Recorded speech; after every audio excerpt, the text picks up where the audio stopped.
একাকিত্ব। একাকিত্ব এমন একটি শব্দ যাকে সবাই ভয় পায়। আমি যদি বলি যে আপনাকে একা থাকতে হবে, তবে আপনি বিরক্ত হবেন, কারণ এতে আমরা অভ্যস্ত নই। না, আমরা এটা করতে চাই। সময়ের পরিবর্তনের সঙ্গে মানুষের জীবনযাত্রার পরিবর্তনই শুধু নয়, বদলে যাচ্ছে জীবনযাপনেরও ধরন। যারা চাকরি ইত্যাদি মতো কিছু বাধ্যতামূলক কারণে একা থাকেন, অনেকে আছেন যারা নিজের ইচ্ছায় একা থাকতে পছন্দ করেন। তারা সত্যের নিষ্ঠার সাথে তাদের কাজ একা করে। যারা একা থাকে তাদের জীবনে কিছু অন্যান্য গুণ থাকে। এরকম মানুষ দ্রুত সফলতা অর্জন করেন। আপনি যদি একা থাকার সুবিধা বুঝতে পারেন, তবে আপনি সারা জীবন বুঝতে পারবেন একা থাকা সত্যিই কারো পক্ষে সহজ কাজ নয়। তবে এর অর্থ এই নয় যে আমাদের বাড়ি, পরিবার এবং বন্ধুবান্ধব থেকে দূরে থাকা উচিত। একাকিত্ব থাকার জীবনযাপন, যা আপনি এই গল্পে আরও জানতে পারবেন। এখানে একা থাকার অর্থ, কিভাবে আপনি একা থাকার মাধ্যমে আপনার উজ্জ্বল ভবিষ্যৎকে এগিয়ে নিয়ে যেতে পারেন। আপনার কাজ, আপনার সম্মান, আপনার খ্যাতি, শিল্পের শিল্প নিজের মধ্যে খুঁজছি। একাকী থাকার সেই 7টি অমূল্য গুণের কথা আমরা জানব এই গল্পের মাধ্যমে। একজন ব্যক্তি গুরুর কাছে এসে বললেন, গুরুদেব, আমার দুঃখের কারণ কি? গুরু একজন অত্যন্ত জ্ঞানী ব্যক্তি ছিলেন।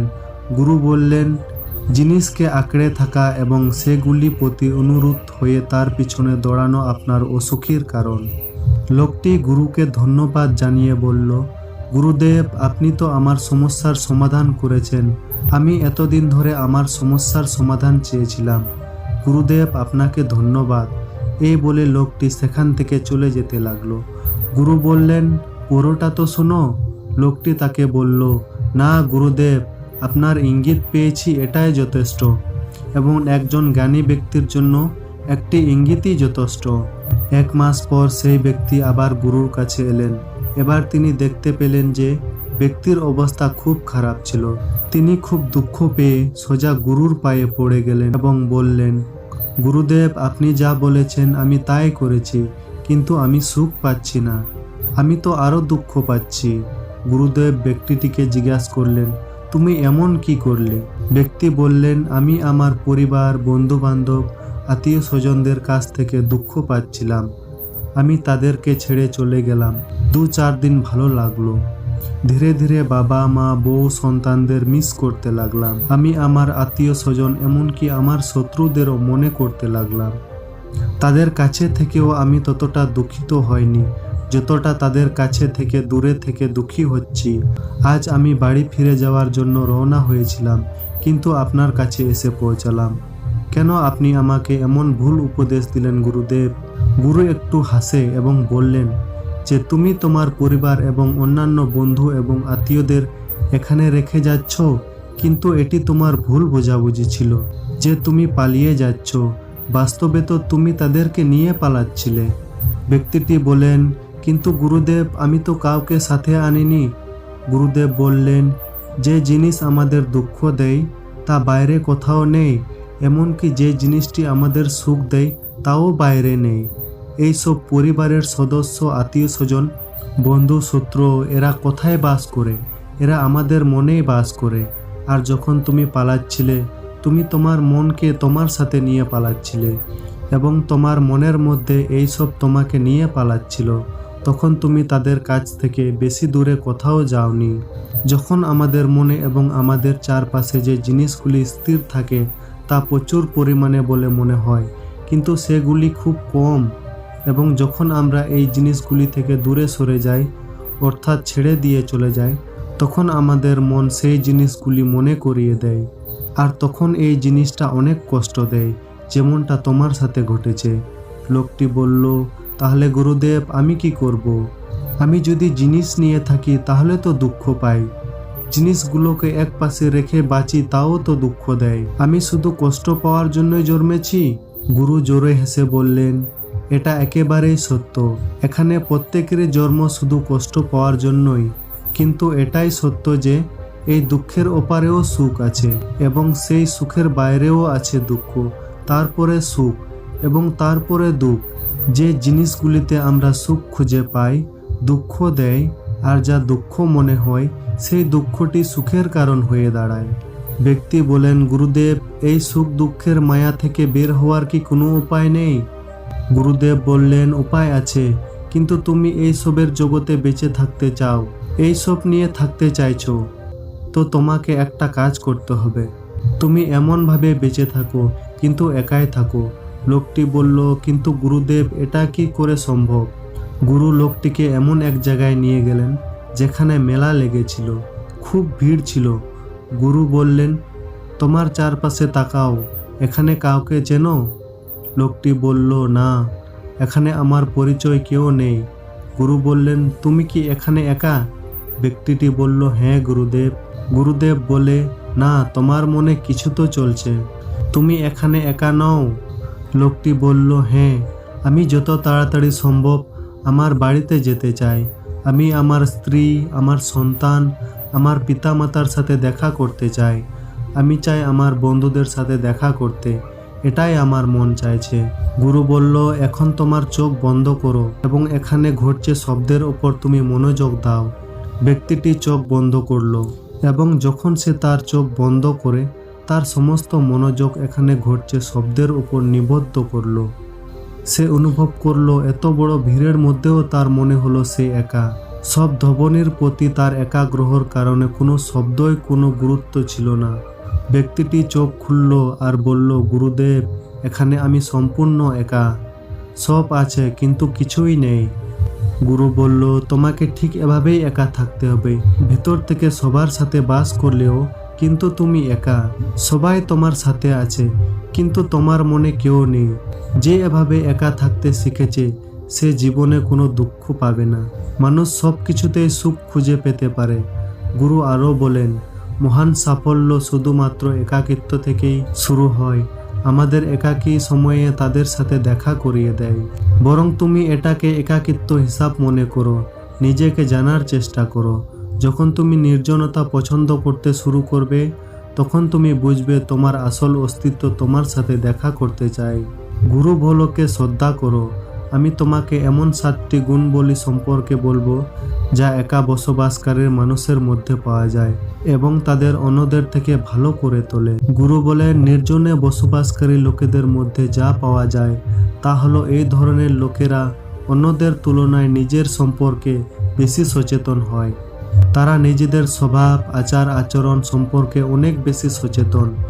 এটি ঘটে এই কারণে আমরা যখন একা থাকি তখন আমরা নিজেদের প্রতি ভাববার জন্য অনেক সময় পাই, নিজেদের ব্যবহার ভালোভাবে বুঝতে পারি। একাকিত্ব লোকেরা তাদের নিজেদের দুর্বলতা এবং শক্তিগুলি ভালোভাবে বুঝতে এবং জানতে সক্ষম হয়। বিক্রম পরিস্থিতি আরও ভালোভাবে মোকাবিলা করতে পারে। গুরু বলেন, একা বসবাসকারী মানুষের দ্বিতীয় গুণ হলো তারা ইতিবাচক। দেখো, যখন অনেক মানুষ আমাদের সাথে থাকে তখন একে অপরের সাথে তুলনা, হিংসা, অভিমানের মতো চিন্তা আমাদের মনে আপনা আপনি আসতে শুরু করে। বিপরীতে এটি সরাসরি হারান হিসেবে কাজ করা শুরু করে। একাকিত্ব বসবাসকারী ব্যক্তিদের মনে এই চিন্তাগুলি নেই, তবে তারা একা থাকে, তাই অন্যদের সাথে অহংকার এবং তুলনা করার মতো চিন্তা তাদের মাথায় কম আসে। একাকিত্ব থাকার কারণে নিজের প্রতি ভাববার বেশি সময় পায়। সেখানে তুমি তোমার আত্মার চিন্তাকে চিনে অনেক কিছু করতে পারবে। একা থাকে যারা, তারা বেশি ইতিবাচক। একা বসবাসকারী মানুষের তৃতীয় বৈশিষ্ট্য হলো এই মানুষগুলো বেশি ইতিবাচক, কারণ একা বসবাসকারী ব্যক্তিদের তাদের কাজ নিজেদের করতে হয়, তাই তারা অন্যদের চেয়ে বেশি আত্মনির্ভরশীল এবং এই ধরনের লোকেরা অন্যের কাজ পছন্দ করে না। এই লোকেরা অন্যের কাছ থেকে ন্যূনতম সাহায্য নেওয়ার চেষ্টা করে না। কিন্তু এই ধরনের লোকেরা আত্মনির্ভরশীল এবং তাদের কাজের বিষয়ে স্পষ্ট বলে। এই ধরনের লোকেরাও শৃঙ্খলাবোধ, তারা তাদের সময়কে মূল্য দেয় এবং অন্যের সময় নষ্ট করে না। একা থাকার কারণে এই জাতীয় লোকেরা একটি নির্দিষ্ট রুটিনও অনুসরণ করে, যার কারণে এই লোকেরা আরও সংগঠিত হয় এবং এটি তাদের শৃঙ্খলাবোধ হওয়ার একটি কারণ। গুরু আরও বলেন, যারা একা থাকে তাদের চতুর্থ বৈশিষ্ট্য হলো তারা যে কোনো বিষয়ে গভীরভাবে ভাবতে পারে। এই কারণে যে সমস্ত লেখক, কবি, মহান গোপীরা শ্রেষ্ঠ, তাই তারা নির্জনে থাকতে পছন্দ করতেন।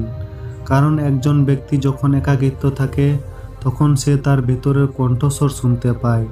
যে সমস্ত মহান আবিষ্কারগুলি তৈরি হয়েছিল তারা একাকিত্ব থেকে শুরু করেছিলেন। হিসাব নিকাশের কারণ শুধুমাত্র নির্জনে বাস করার মাধ্যমেই যে কোনো বিষয়ে সত্য উপলব্ধি করা যায়। গুরু বলেন, একাকিত্ব ব্যক্তির পঞ্চম গুণ হলো তাদের ব্যক্তিত্ব অন্য সবার থেকে আলাদা। তারা বেশিরভাগ অন্য মানুষের সঙ্গে থাকে। তারা যতই চেষ্টা করুক না কেন তারা একা থাকতে পারে না, কিন্তু জেনে বা অজান্তে তারা একা থাকতে পারে না।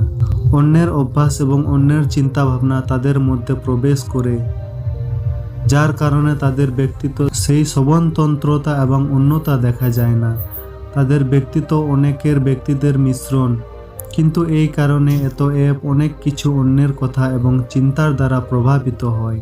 তাদের জীবনযাপনের জন্য তাদের নিজস্ব নিয়ম রয়েছে যা তারা অনুসরণ করে। তাই এমন মানুষ অন্য কারো পছন্দ হতে পারে বা নাও হতে পারে। গুরু বলেছেন যে ষষ্ঠম বৈশিষ্ট্য যা একাকিত্ব বসবাসকারী মানুষের রয়েছে তা হলো তারা অন্যের সাথে সম্পর্ক গড়ে তোলে না। কিন্তু এই ধরনের লোকেদের খুব কম বন্ধু আছে, কিন্তু তারা সম্পূর্ণ সত্যতার সাথে তাদের বন্ধুত্ব বজায় রাখার চেষ্টা করে। প্রায়শই লোকেরা মনে করে যে তারা নির্জনে থাকে, তাদের খুব কম বন্ধু থাকে, কিন্তু তাতেই তিনি তাদের সাথে এত বেশি কথা বলেন যে লোকেরা তাকে নিজের বলে গ্রহণ করে এবং সে তার সমস্ত হৃদয় তাদের কাছে ঢেলে দেয়। যারা একা থাকে তাদের খুব কম লোকের সাথে সম্পর্ক থাকে, তবে তারা তাদের পাশে থেকে সাহায্য করার জন্য সর্বদা প্রস্তুত থাকে। তাই তাদের সাথে তাদের সম্পর্ক রয়েছে কম মানুষের সাথে। কিন্তু যাদের পরবর্তী বৈশিষ্ট্য, যারা একা থাকেন তারা মানসিক এবং আবেগগতভাবে শক্তিশালী, কারণ তারা জানেন যদি কোনো সমস্যা আসে তাহলে তাদেরকে একাই সেই সমস্যা মোকাবেলা করতে হবে। বারবার এটি করলে তাদের আত্মবিশ্বাসও বাড়ে এবং আত্মবিশ্বাস ও আত্মমর্যাদা গড়ে তোলার মাধ্যমে তারা মানসিকভাবে শক্তিশালী হয়ে ওঠে এবং মেনে নেয় যে কারোর এমন কোনো সমস্যা নেই যা সে কাটিয়ে উঠতে পারবে না। তার দৃষ্টি ইচ্ছা শক্তির ভিত্তিতে এবং এটি তার একক চিন্তাভাবনা এবং সে অন্যদের থেকে আলাদা। এই কথা বলার পর গুরু চুপ করে রইলেন। লোকটি তাকে বললেন, গুরুদেব, আপনার সব কথাই ঠিক, কিন্তু এখন বলা যায় যে একাকিত্ব একটি আশীর্বাদ। এ কথা শুনে গুরু বললেন, নিঃসঙ্গতা সবসময় আশীর্বাদ হয়ে থাকে। যদি আমরা সম্পূর্ণ ইতিবাচক পদ্ধতিতে সমস্যাটির কাছে যাই, কারণ আমরা যখন বিশ্বের মানুষের সাথে থাকি তখন আমরা ভিড়ের অংশ, তখন আমাদের নিজেদের সাথে থাকি।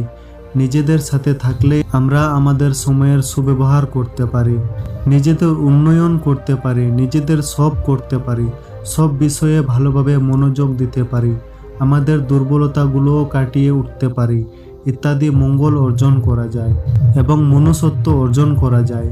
লোকটি গুরুর কথা বুঝতে পেরে গুরুকে ধন্যবাদ জানিয়ে চলে গেল।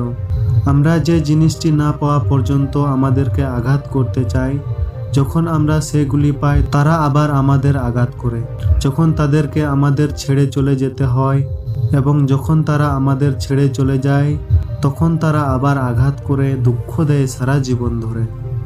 আমরা একটা জিনিস ধরে রাখি, তারপর আরেকটা জিনিস এবং তারপর আরেকটি তৃতীয় জিনিস ধরে থাকি। এইভাবেই সুখের অধ্যয়ন করতে গিয়ে আমরা দুঃখকে ধরে রাখি। কিন্তু যে ব্যক্তি একা থাকতে শিখেছেন সে পরিবারের সব কিছুই বুঝে, সুখে বাস করে, সব দুঃখ শেষ করে সুখে বাঁচে।